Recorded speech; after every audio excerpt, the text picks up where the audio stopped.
I'm speaking to Patrick Allman-Ward, who's the Chief Executive of Dana Gas, who's been with us at the World Assembly over the last couple of days. Patrick, thanks for coming. My pleasure. Dana Gas, a Middle Eastern company established in 2005, listed in Abu Dhabi. You're a natural gas specialist. You have assets in the Emirates, in Egypt, in Kurdistan. For those not familiar with the company, why don't you tell us what your rough footprint is and what kind of company you are? So Dana Gas is actually the only publicly listed oil and gas company in the Emirates. As you say, we are quoted on the Abu Dhabi Stock Exchange with our headquarters in Sharjah. The company has currently got a market capitalization of about $1.2 billion with an asset value of about $1.6 billion. We're currently producing from our assets in Egypt and in Kurdistan about 64,000 barrels of oil a day equivalent. That's over the first 9-month period of this year.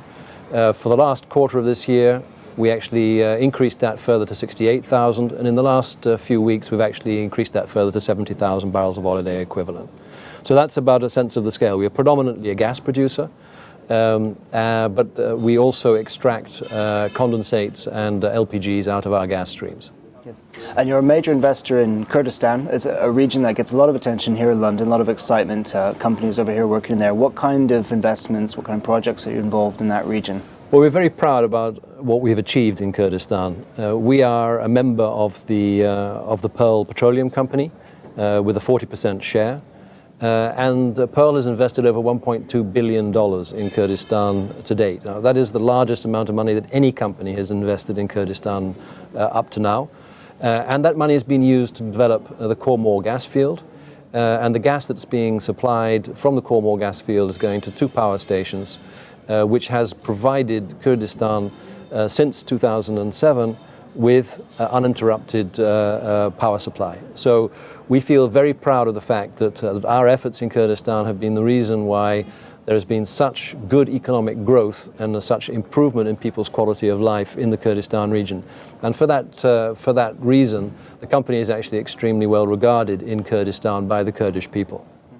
There's a feeling, I think, at least in London, that a lot of the assets in Kurdistan are highly undervalued these days due to the political differences between the southern government and the Kurdistan Republic and regarding revenue sharing and export and the right to export it and the pipelines there.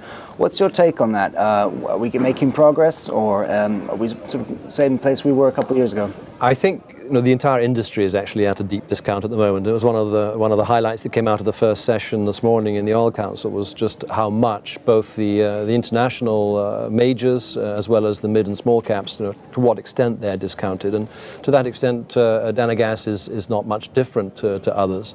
So clearly, there is a discount factor that the market is applying on all commodity companies and oil and gas companies in particular. No doubt that in our particular case there's an additional discount placed based on the political risk or the perceived political risks associated with our businesses in Egypt and in Kurdistan. I think it's very clear from recent declarations that have been made by the authorities in Kurdistan that they have an intent to execute an export pipeline system for both gas as well as for oil. And clearly that means that they were going to have to resolve some differences of opinion with the federal authorities. I think those differences of opinion, frankly, are not insurmountable. They can be resolved. And I would expect, for the benefit of the entire people of Iraq, that this situation will get resolved in the relatively near future. You mentioned Egypt. Let's talk about that. You have a sizable asset base there. Tell us what you have there and what you're doing. Egypt's actually one of our 2 core assets. Dana Gas purchased the assets in 2007. And since purchasing the assets, we've actually had a very successful exploration campaign. We've drilled over 30 exploration wells with a 65% success rate. And we've actually doubled the reserves in Egypt over that time period. And associated with that, we've actually pretty well doubled production as well. So it's a great success story in terms of our assets and development of our assets. Clearly, Egypt as a country is going through some challenging times at the moment, and we're working together with the government as closely as we can to try and help them through the current liquidity problems that they face in order to be able to continue to grow production in the country. It's going to be my next question. You're probably tired of hearing it from journalists, or at least in the West. When you talk about Egypt, it's hard not to talk about the political situation there. Is it business as usual? Is it, a lot of companies, I think, very cavalierly answer that question and say, it hasn't impacted them at all.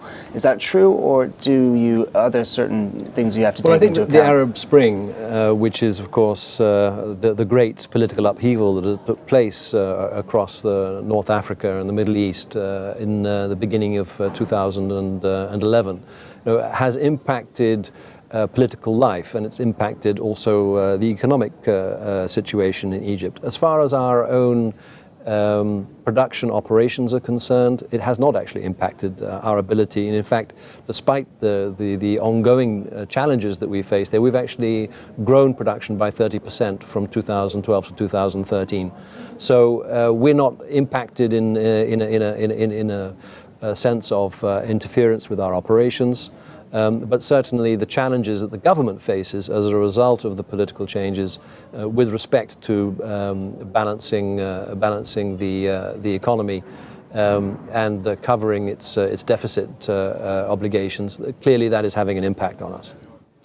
And the final piece of your portfolio is in the Emirates, where you were founded in Sharjah. Why don't you talk about what you have there?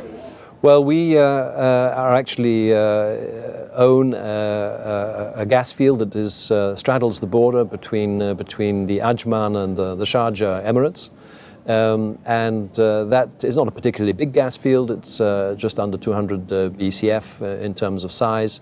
But we've just taken and signed a contract actually for the construction of the offshore facilities, the structure and the top sides. And that actually took place last Sunday. So we're moving forwards with that project. We're very excited about it because it's going to supply gas, much needed gas, to the local markets and allow us to help in that way to increase people's quality of life and provide affordable sources of gas for the economy. We hope that we will be able to be bringing this gas field on stream in the beginning of 2015. Patrick, you've just recently been appointed Chief Executive of Dana Gas. You've been in the region for a long time, at Mubadala before that. In your 30 years plus in this industry, in that region, how much have things changed, and what would you say? Is it possible to point to some of the greatest changes in that time? I think some of the biggest changes that you notice is gas as a fuel source. I mean, quite clearly, over that period of time, gas has become a preferred fuel source, not just for the fact that it's a clean burning fuel, but because, of course, the major resource holders, the oil exporting countries and economies, want to keep their oil for export for generating income. So that has changed the focus from oil to gas as a preferred fuel source for power generation. Now, the economy has been actually so successful and has grown so much that the associated gas supplies, upon which many of these industries were originally based, has been absorbed. So additional sources of gas supply are actually required. And I think one of the exciting changes that I see taking place in the Middle East now is a gradual process of gas price liberalization. And in that process, there will be new stimulants and new reasons for independent companies like ourselves to set about exploration and production of domestic sources of non-associated gas. What about expansion plans, Patrick? What kinds of JVs or projects would you consider, or are you considering now? Well, we have, as Dana Gas, a growth ambition, and we actually have existing assets that we think will allow us to grow quite substantially into the future without necessarily having to expand our footprint at all.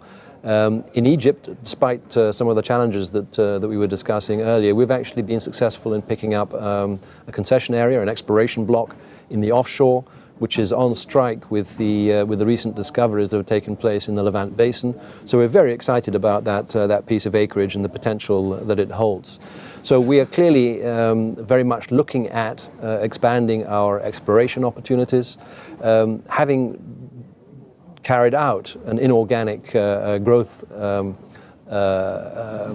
acquisition through the purchasing of the assets in Dana Gas Egypt.